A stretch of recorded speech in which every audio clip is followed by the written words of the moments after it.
Hi again, everyone, and thank you for joining us today. My name is Andy Pushalik. I'm the National Practice Group Leader for the Dentons Canada Labour and Employment Group, and I'm also going to be both the speaker and moderator today. To those of you who are joining us from the US, we hope that you had a great Thanksgiving holiday yesterday if you were celebrating.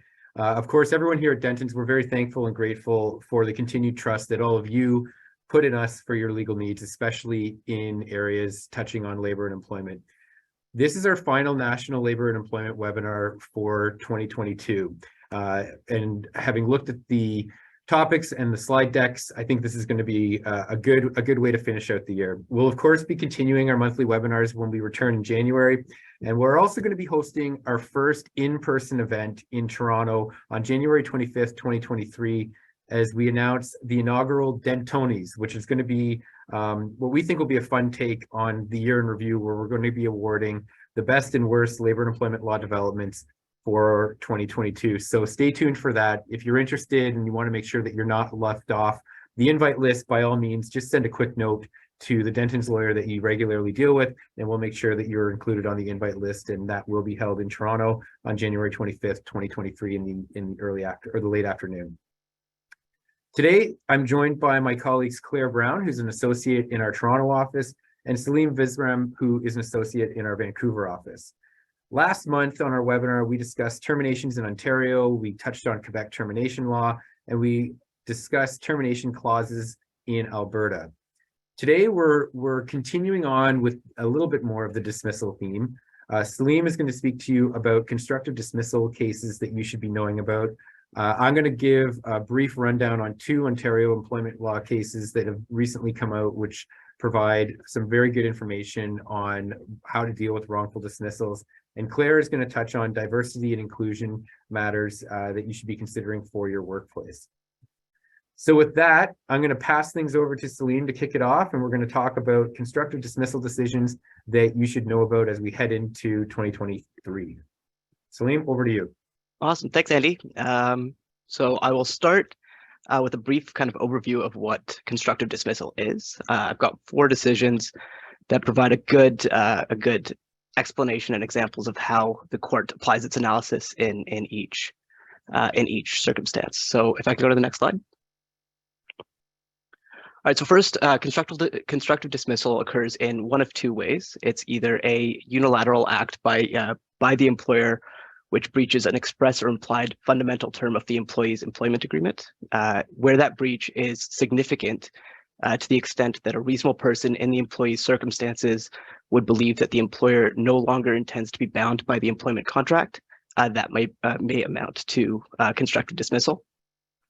Or alternatively, where the employer evinces a pattern of behavior, so rather than a single act, that generally shows the employer does not intend to be bound by the employment contract. Again, that general course of conduct cumulatively may amount to constructive dismissal. But in each instance, it's a fact-driven exercise. So the context of each decision is important, and the individual circumstances of the employee are also closely considered. If I can go to the next slide. So the first decision is Farkas v. Island Lake Resort. It is a BC Supreme Court decision. Island Lake Resort is a small resort in a town called Fernie here in British Columbia. So Mr. Farkas was the head chef at the resort, and at the outset of the pandemic in early 2020, he was on a medical leave of absence. He was set to return on March 16th, 2020, but on March 16th, he was told by his employer that he was going to be barred from going to the kitchen, and further, for a period of 3 days, he was going to be barred from communicating with his kitchen staff. On March 17th, he then wrote to his employer and said that in light of these 2 changes, he considered himself to have been constructively dismissed, and he subsequently commenced an action for wrongful termination. So the court considered each of Mr. Farkas's arguments. They assessed his job duties and found that ultimately, if he had continued to be working after he was barred from the kitchen, he would still have been able to perform 15 of his 17 responsibilities, and that because he was still able to do the majority of his job while working remotely, there was no unilateral change to a fundamental term of his employment contract, and therefore he had not been constructively dismissed. with respect to the communication ban, it was found that this was a reasonable response to the outbreak of COVID, and that, because it was a reasonable response to the outbreak of COVID, this was also not a constructive dismissal. The court also took notice of the fact that this occurred in early 2020, March 2020 rather, and that because it was at the very outbreak of COVID, specifically the middle of March, which to my recollection seems to have lasted about 3.5 months, this was again a relevant consideration for whether or not this amounted to constructive dismissal. Yeah, if I can go to the next slide. So this is also a British Columbia Supreme Court decision. It was in the context of a mandatory vaccination policy. Tribe Management Inc. was a condominium management services company, and Ms. Parmar was the controller of client accounting. In October of 2021, Tribe implemented a mandatory vaccination policy, and that policy required that employees should be vaccinated, have 2 doses of an approved vaccine by November 24th, 2021. It was subject to certain exceptions, for example, on religious or medical grounds, but ultimately, if the employees were non-compliant by December 1st, they would be placed on a 3-month administrative leave of absence. On January 25th, Ms. Parmar refused to comply. She had legitimate reasons that she felt were reasons not to be vaccinated. She had an immediate family member who had, she believed, suffered a severe adverse reaction to a second dose of the vaccine. And so she advised her employer that she was willing to take a rapid test every time she attended at the office, or if she was willing to continue to work remotely as she had prior to December 2021. But ultimately, the employer's policy was such that she needed to be fully vaccinated. On January 25th, she was advised that the leave would continue indefinitely. And on January 26th, she ultimately claimed that she had been constructively dismissed. So the court again considered each of her arguments. They ultimately found that this was not constructive dismissal, notwithstanding that she had that there was a unilateral action which fundamentally breached the employment agreement. But in light of the policy, and the fact that the policy was in fact reasonable, it was in compliance with all federal and provincial recommendations. It reflected an appropriate balance between the rights of employees, the rights of the customers to be in a safe environment, and so the policy itself was not unreasonable.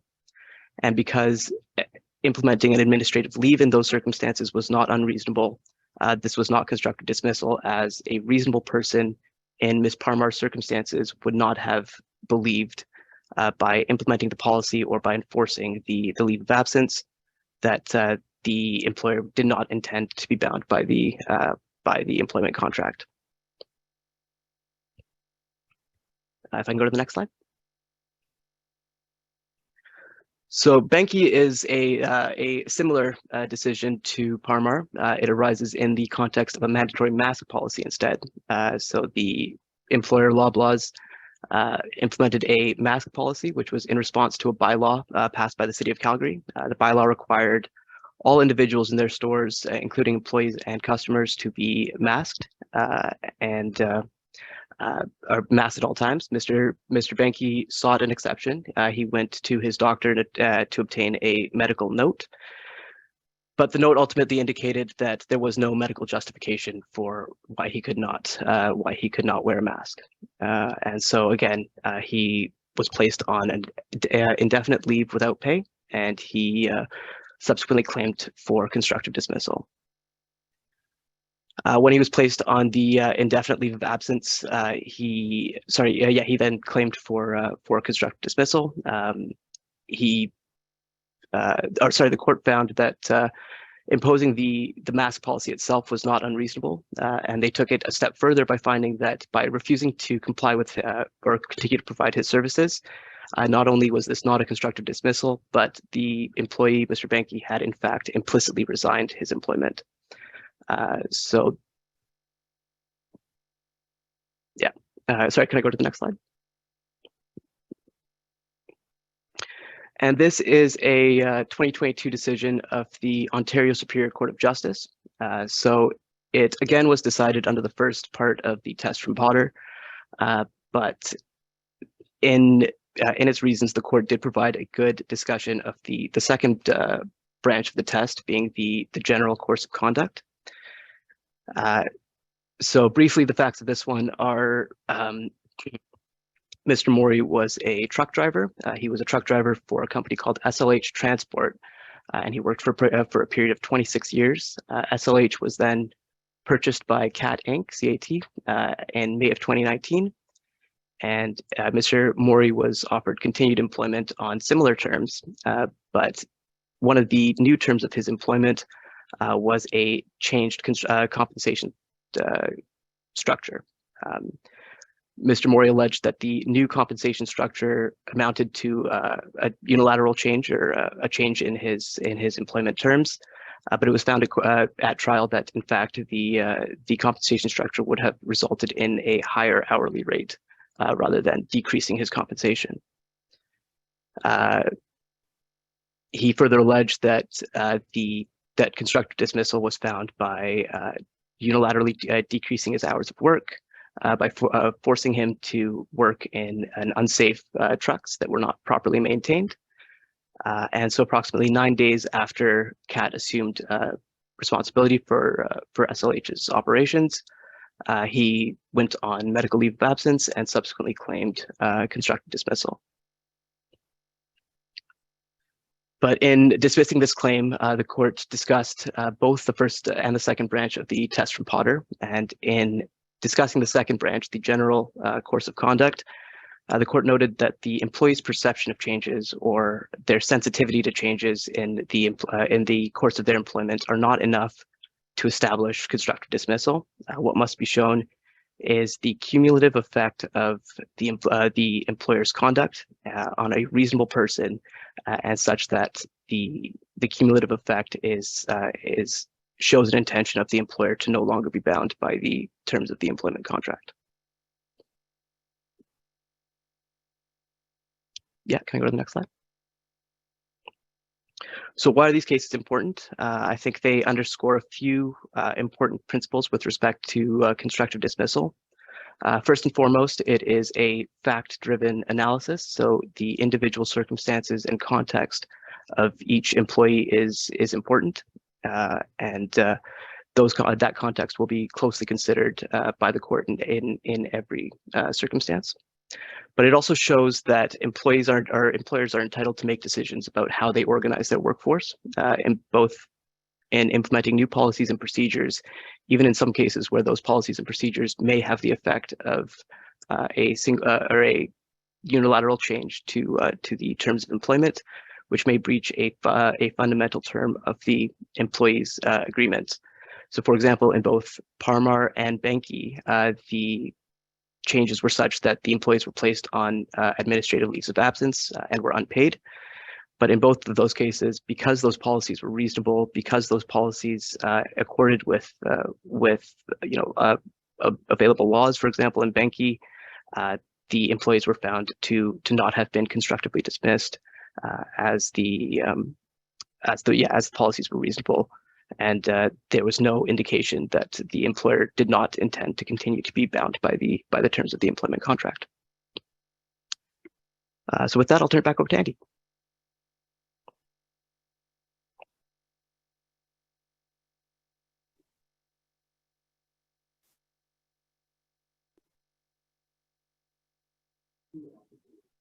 Great, thanks, Salim. And I think just to kind of underscore the importance, that Parmar decision that Salim discussed, that, to my knowledge, is the only decision that we have thus far on a mandatory vaccination policy and the risk of a constructive dismissal or termination in a non-union environment. And so if you do have questions about any sort of vaccination cases that may be upcoming for your businesses, that's a good case to key in on, regardless of the constructive dismissal discussion, which Salim did such a good job guiding you through.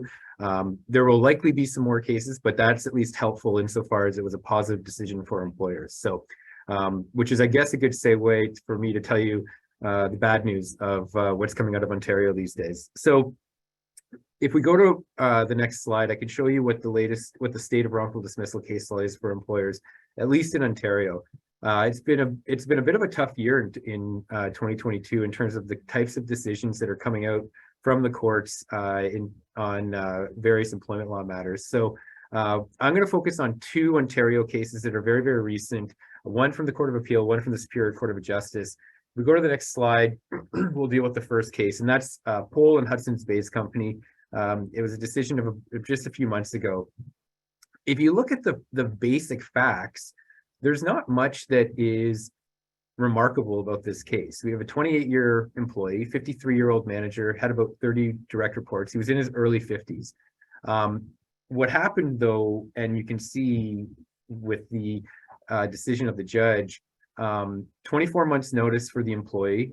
The employer had argued, and we'll get into the arguments about the mitigation.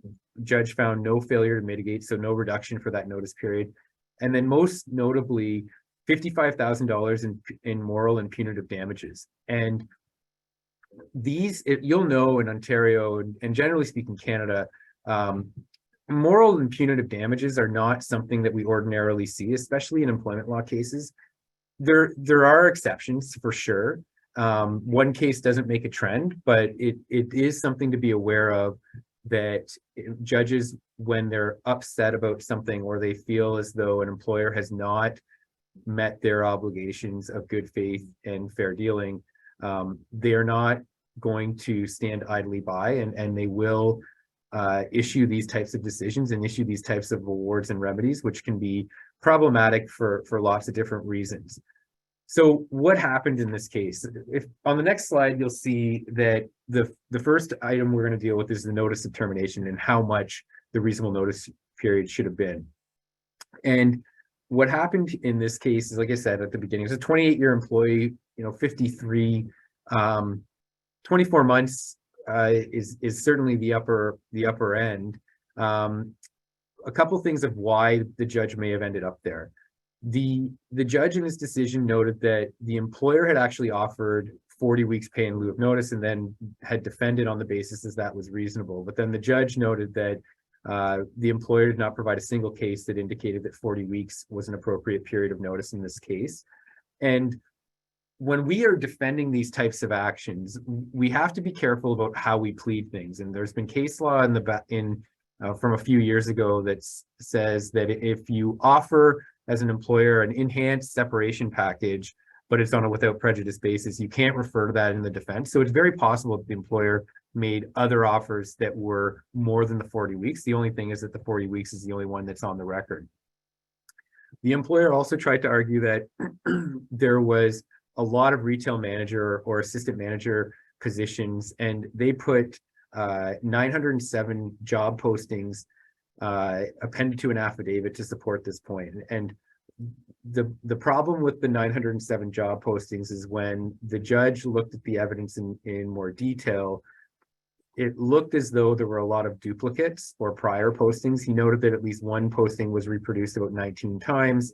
And then what is a good roadmap now for employers who are trying to argue mitigation, and we all are, mitigation, if you don't have an enforceable termination provision in your employment contract, your next best argument in terms of a reduced notice period is that there are lots of jobs out there, and if the employee was diligent in looking for those jobs, they would have found one, and therefore the notice period will be reduced by the mitigation opportunities. What we will ordinarily do is, the law is clear that it's not just enough to say we have these jobs out there. Employers actually have to go the next step and be sending those so that the employee is aware. And this decision really goes into detail about what, at least for this judge, his expectation is in terms of the value of that evidence. And what the judge took issue was, okay, you sent 900 job postings. We have some that are duplicate, but then he dissected them further and said that some of these jobs were too far away. They were in Dryden, they were in British Columbia when the employee lived in the Greater Toronto area. Some of the positions paid far less than what the employee's former salary was. And some of the jobs just did not match the employee's skill. There's at least one job where the posting was for a barista at Starbucks. And so that wasn't helpful. And so that really just led the judge to discount this mitigation evidence. And the other thing that the judge talked about is that when you're providing this level of evidence to the court, and when we're advising you, it's our job to make sure that we're going to have compelling evidence to show that these are proper jobs. But what this judge wanted to hear from is that there was going to be some affidavit from the company's employees, someone in HR, who could talk about why these rules were appropriate. Now, you're not going to go through and go 1 to 907, but I think that the point is the judge is looking for an understanding of what the employer put in terms of parameters for when they did their so-called shadow job hunt for the employee. So what were the income thresholds? What geographic areas were you looking at? What types of companies, what types of roles, why did these all fit? And that would be, I think, more compelling. Oftentimes we will try to say, well, there's so many jobs and we'll overwhelm the court with numbers. What this judge said as well was that the total number of jobs available is not the only relevant statistic. And I don't know how you would ever determine this, but the judge said it's also relevant to know how many people are applying to these jobs. In this case, the judge was satisfied that the employee had applied to 136 jobs, which isn't a small amount. And then most importantly, by the time this case was heard, the employee was still out of work, and that was 18 months in. And so he took judicial notice of the fact that the COVID-19 pandemic had impacted the employee's job hunt. And so therefore, it was another factor that they relied on to maybe extend that notice period a bit longer than it maybe needed to be. Next part of the decision was on the issue of mitigation. And what happened, if we go to the next slide, we can talk about that issue. And so what happened as well in this case is, in addition to the termination, the company had offered the employee continued employment. Now, originally, this person was at a fairly senior management role, according to the judge, had 30 direct reports, and they offered continued employment as an associate lead. And the employer argued that because the employee didn't accept that job, by refusing that job offer, which they said was reasonable, he had failed to mitigate. What was unique about the job offer was that the document or the contract, as a condition of him accepting the new job, he had to voluntarily relinquish his current job, which the judge noted was really just a resignation. And if he does that, then obviously this whole claim falls away. So it's not just that you've taken this job to reduce your damages. If you resign and not really protested it, then you're not going to be able to pursue any other common law damages. The judge also had really looked at the contract in detail and saw that it contained what he called a sweeping reservation of rights clause. And these clauses are not so unusual. What it'll be is it's supposed to give the employer flexibility to minimize the risk of a constructive dismissal. So often you'll see that you agree, employee, that we can make reasonable changes to your employment and that won't constitute a constructive dismissal, or you agree that, from time to time, we may ask you to do certain things that are outside of your typical duties and responsibilities. In this case, the judge thought that the clause was far too broad, and given the power imbalance and the fact that this employee had been with the company for so long and was now losing their job, you can tell in reading the decision, he just didn't think it was very fair. And the last point, which would seem to have really led the judge to decide that the offer of continued employment was actually not a reasonable opportunity, was that they only gave the employee 2 days to consider the offer, and the letter didn't include any sort of recommendation that the employee retain legal counsel before deciding whether or not to accept it.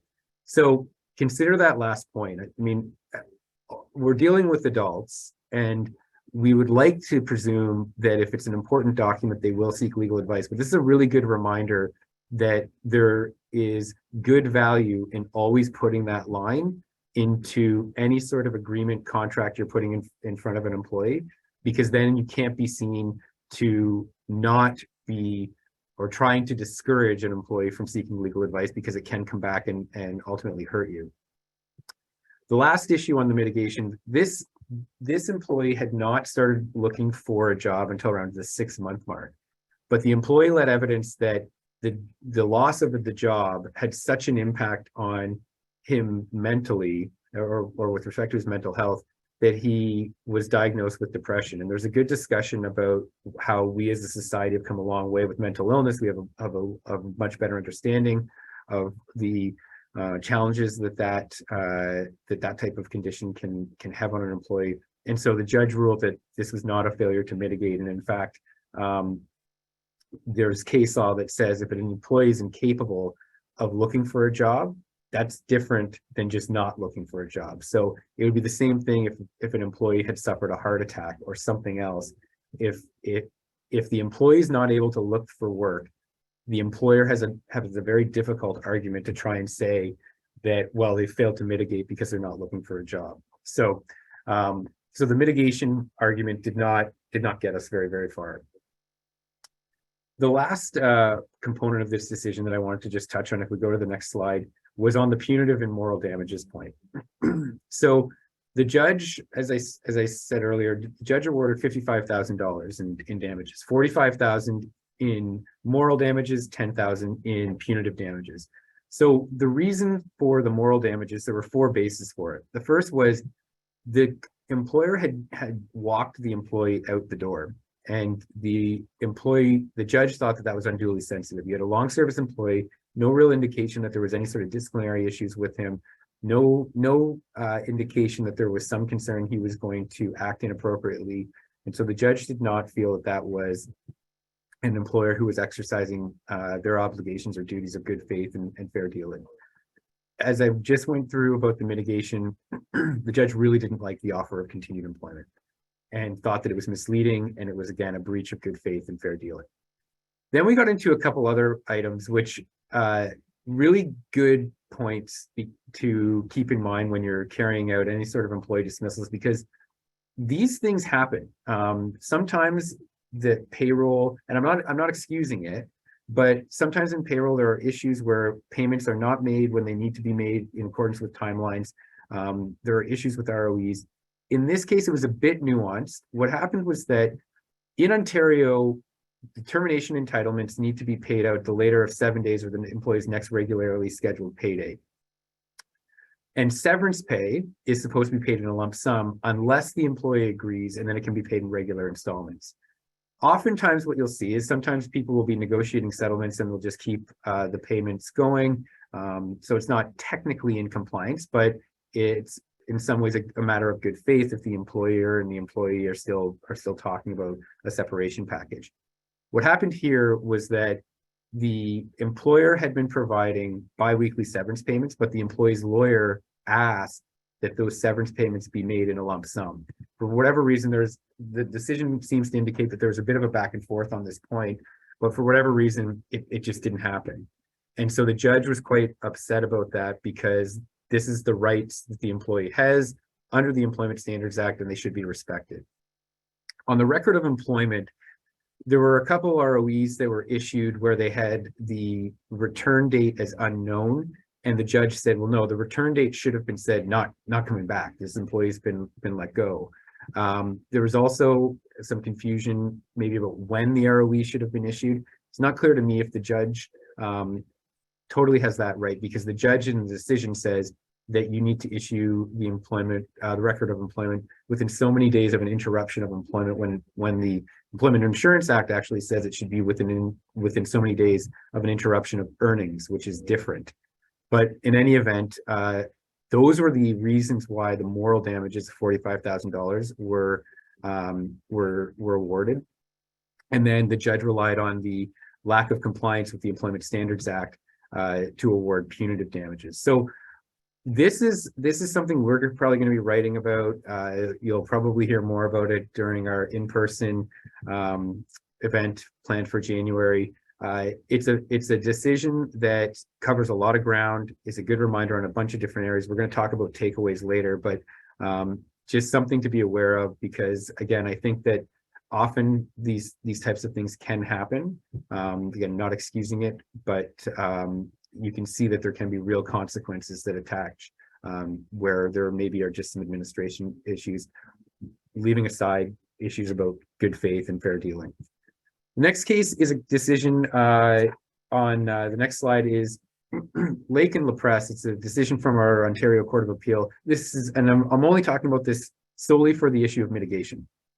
This was an appeal in a summary judgment motion. The employer was a daily online French newspaper, and the employee was a general manager, which was the most senior position in Toronto. The employee had 5.5 years of service, was making close to $200,000.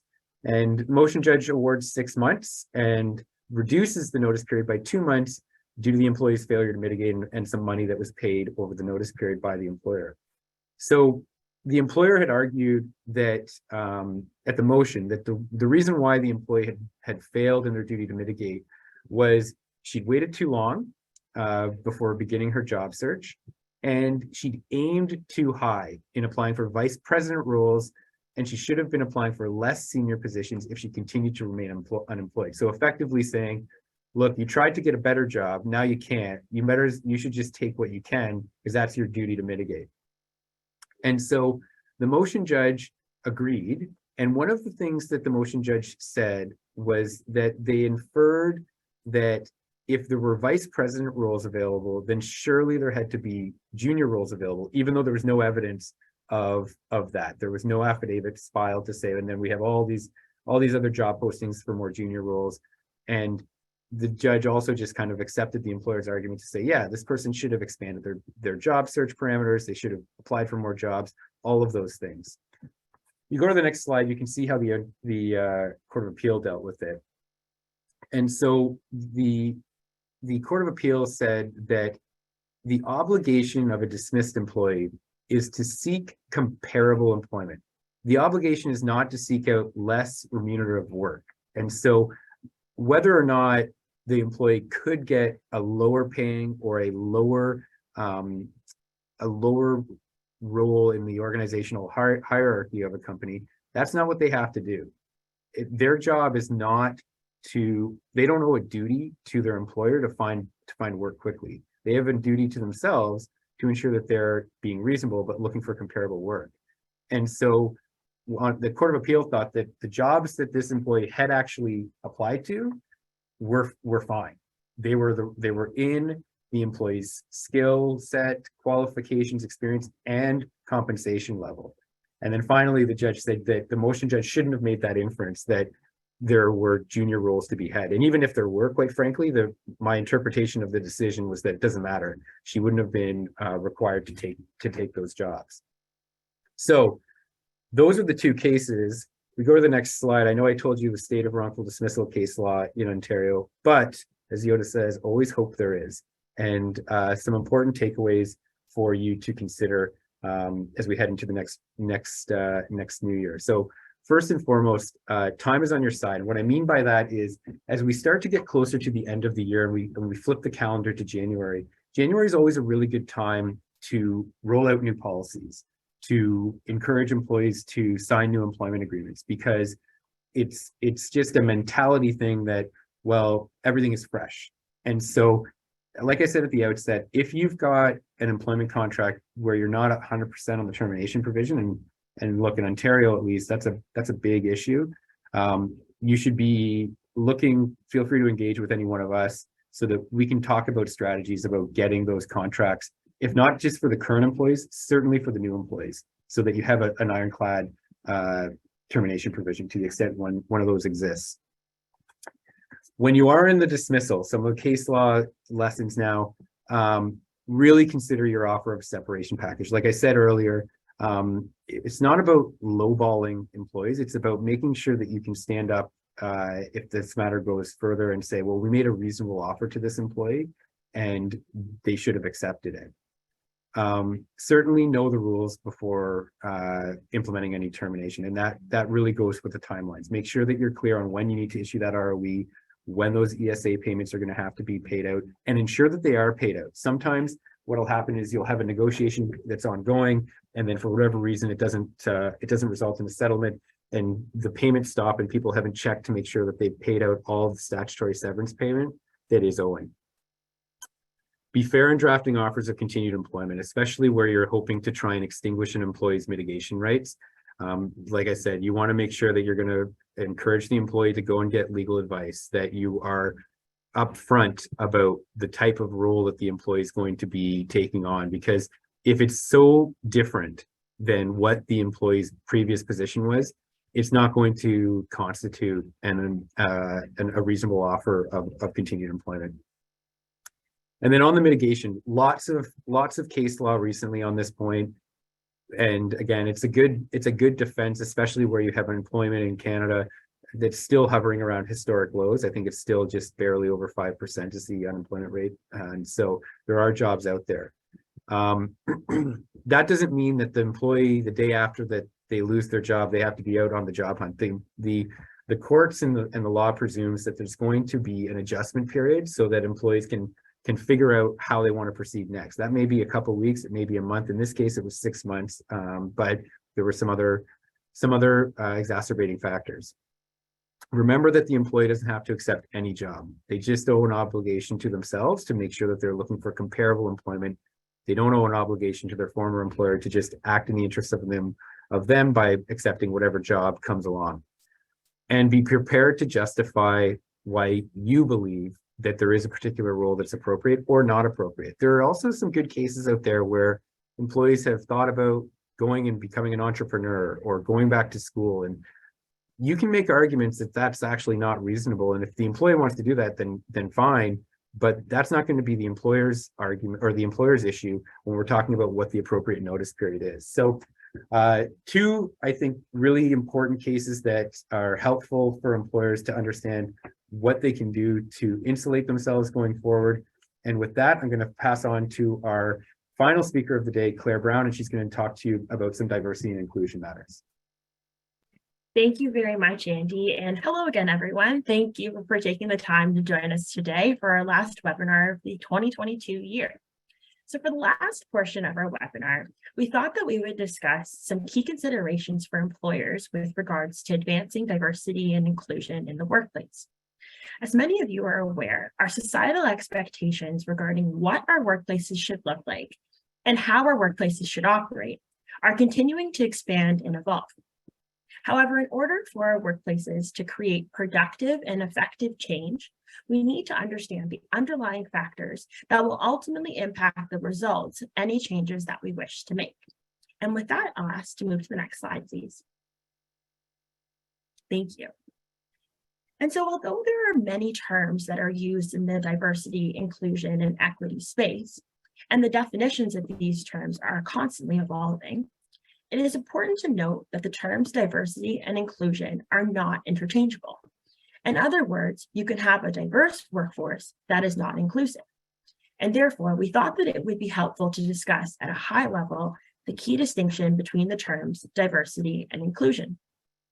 When we talk about diversity, we're referring to the combination of characteristics that makes each of us unique. And these characteristics include many items such as your age, race, ethnicity, citizenship status, education, income, socioeconomic status, political beliefs, religion or creed, management status, language, gender identity, gender expression, sex, sexual orientation, criminal background, parental status, and marital status, just to name a few. Inclusion, however, refers to how a workplace supports its employees and creates an environment where its employees are empowered to succeed. In other words, inclusion can include an assessment of how the presence, contributions, and perspectives of various individuals are treated by the organization, as well as how an individual's sense of belonging and connection is created with respect to that particular workplace. Accordingly, it is critical that employers strive to create and advance workplaces that are both diverse and inclusive. Next slide, please. Thank you. And as many of you are likely aware of the benefits of creating diverse, inclusive workplaces, in my opinion, the benefits are worth repeating. Statistics continue to emphasize that diverse, inclusive workplaces are more creative, more innovative, comprised of employees that are more engaged and more productive, that the workforce is more trusting of its employer and the management team, that the business is more profitable as a team, as it is better at problem solving and making decisions, and that there is higher morale and retention rates in diverse and inclusive workplaces. In particular, a study conducted by the Harvard Business Review indicates that employees with inclusive managers are 1.3 times more likely to feel that their innovative potential is unlocked, while employees who are able to bring their whole selves to work are 42% less likely to say that they will leave their job within a year. Next slide, please. And so we've touched briefly on what we mean when we use the terms diversity and inclusion. We've also touched upon some of the ways in which diverse, inclusive spaces can enhance your workforce. And now we thought that we'd touch upon a few considerations with respect to how to advance diversity and inclusion in our workplaces. As many of you are likely aware, one of the challenges with respect to managing a workplace is communication. And the challenges of engaging in effective communication are no different when we consider communication strategies through a diversity and inclusion lens. Effective communication and empathetic leadership can improve collaboration in the workplace, build trust and strengthen relationships in the workplace, create a safe, inclusive work environment, increase the workforce's ability to resolve disputes quickly and effectively, increase workplace morale, and reduce workplace stress. And with that context set out, we'll take you through a few strategies for improving effective communication in the workplace. We note that for the purposes of our discussion today, we're focusing on instances where a manager or perhaps a supervisor needs to provide an employee with an instruction in the workplace and how to approach these types of discussions in an effective manner with an inclusive lens. And so the first piece we draw you to is thinking about the location of the conversation. What is the nature of the conversation that you want to have? And what is the best conversation? What is the best location for that conversation to take place? Is it one where perhaps more privacy is needed, or is it one that can happen in a more public context? Then we want to think about the timing of the conversation. Is it a type of conversation that may catch the recipient off guard, or is it one that can happen in the natural course? We want to think about listening to understand as opposed to listening to reply. And when we talk about listening to understand, we're focusing on really listening to the words that are being expressed and how that person is choosing to express themselves and what that means for the purposes of the conversation.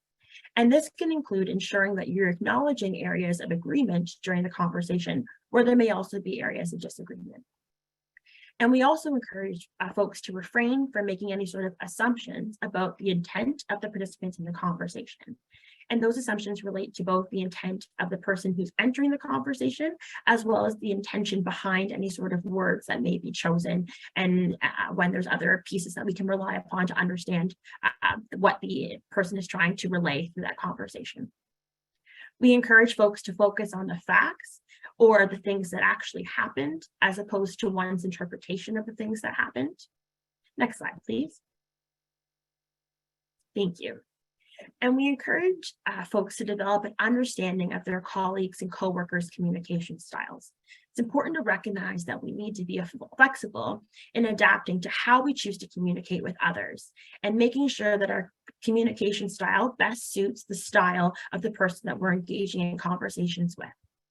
We want to encourage participants in a conversation to have both the opportunity to share their feedback with respect to how the conversation is playing out, as well as to actively contribute to the conversation without any sort of interruption.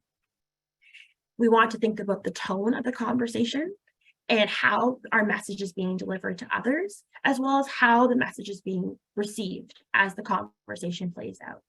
And this may involve recognizing when it's time to suggest that it may be appropriate to return to the conversation at another date and time. And so the takeaways here, I would say, are just focusing on being intentional and flexible as we interact and communicate with others, and making sure that we're not assuming that the conversation style and the approach to conversation that's most comfortable for us best suits the folks that we are engaging with. And so with that, I ask to move to the next slide, please. Thank you. And so where does this leave us and what's next? We recognize that our discussion today is simply one aspect of the tip of the iceberg when it comes to advancing diversity and inclusion in your workplace.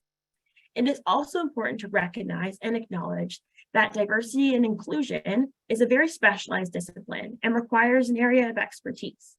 And so advancing diversity and inclusion in the workplace involves many aspects, including it may involve reviewing and revising workplace policies and procedures, rethinking the workplace's approach taken to recruitment and advancement within the workplace, rolling out training that relates to diversity and inclusion strategies, and as well as potentially hiring an inclusion and diversity consultant who may be able to help your organization either prepare a diversity and inclusion strategy or continue to evolve and act on that diversity and inclusion strategy that's already been created. And I'll close by saying that if you're interested in any further information regarding our firm's ability to support your business and their diversity and inclusion initiatives and strategies, please feel free to reach out to any member of our Denton's Labor and Employment team, and we'd be happy to help you with that. And on that note, I'll turn the floor back over to Andy for our Q&A portion of the webinar. Great, thanks Claire, thanks Salim.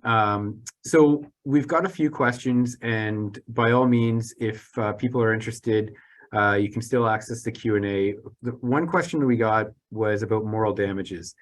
What are your suggestions of preventing moral damages during the dismissal stage? This is a gray area. It is an anticipation or a prediction of how an employee is going to handle the termination. Sometimes you want the employee out of the building as soon as possible due to security issues, emotional disturbance, etc. So moral damages, it's a good question. Moral damages, what the law says is that they're supposed to compensate for moral distress that is beyond the usual distress and hurt feelings associated with being dismissed. And so the court's going to look at how the employee carried out the termination of employment, including the conduct at and after the time of termination, if it is related to a dismissal. And so for this one, consider that if you're in an office setting, or even if you're in a warehouse or a more something that's not in the office, as long as you're conducting the termination meeting in a private setting, so you're not doing it in a food court, for example, if you're a retailer with a bunch of stores, then you're going to be able to manage and avoid a lot of the types of things that a judge would say, you did this deliberately to embarrass them. You after you brought that person in for a meeting, you made them walk from one end of the office to the other to go and get their code. And so I think in the case at hand, what happened was that there was just a whole host of issues that the judge was upset about. And I think that led to the moral damages award. And as I went through, there were 4 reasons. I think the biggest thing is that when you're conducting any termination meeting, ideally have a script so that you're going to be able to know what you want to say and what you don't want to say. Have a witness because you don't want to be conducting these termination meetings in isolation. And if you have those types of things in place, and then if you are worried about violence or things like that, then as long as you can justify to the judge why you did it. Like in this case, yes, the judge was not happy about the fact that the employee was marched out. But the judge noted that there was nothing in evidence to explain why they did that. And so that might have been something where there could have been facts that we aren't even aware of that justified that type of an issue. Salim, I'm going to give you the next question about mental health.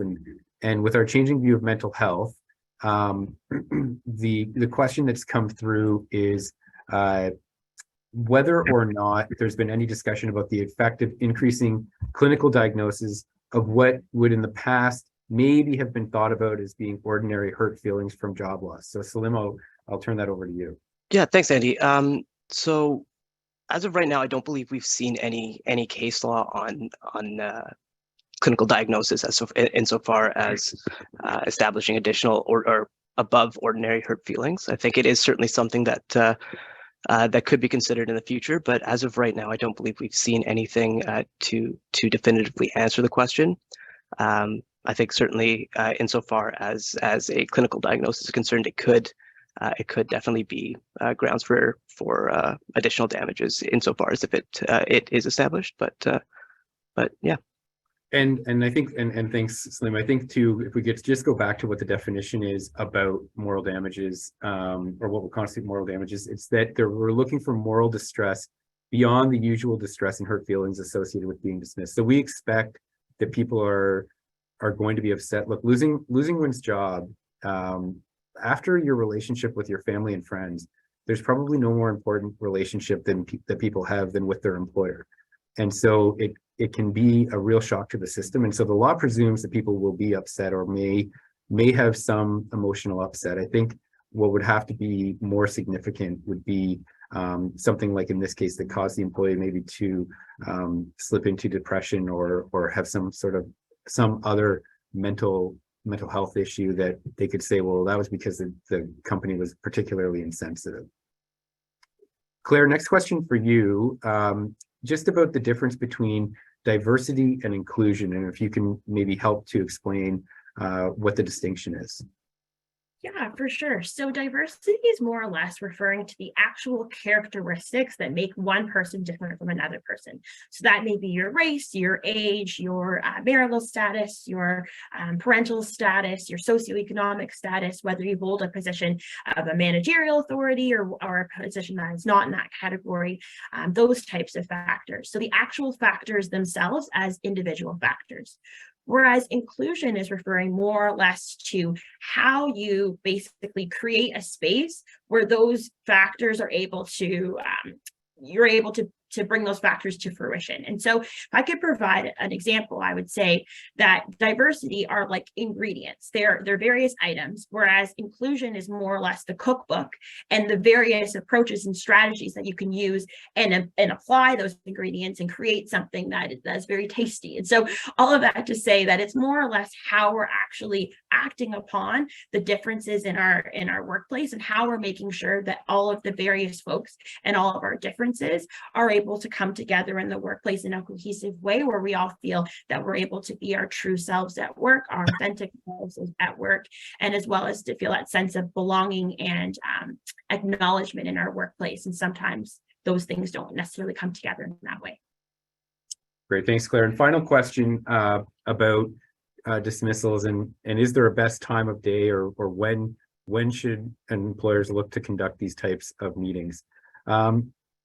Really depends. The person who provided the question, I think, has hit the nail on the head that obviously the fewer other employers are around, the better. I think that's your guiding principle.